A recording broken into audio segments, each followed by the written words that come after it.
Hello বন্ধুরা, চলে এসেছি আজ একটা নতুন মুখরোচক খাবার নিয়ে। আজ বানাবো পাপড়ি চাট। অনেকবারই তো বাইরের খেয়েছি, আজ না হয় একটু বাড়িতেই বানিয়ে খাওয়া যাক।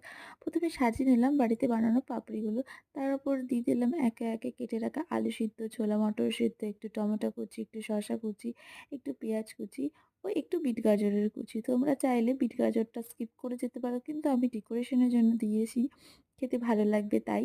এবং এর ওপরে বাড়িতে বানানো তেঁতুলের চাটনি ও দই দিয়ে ছড়িয়ে দেব।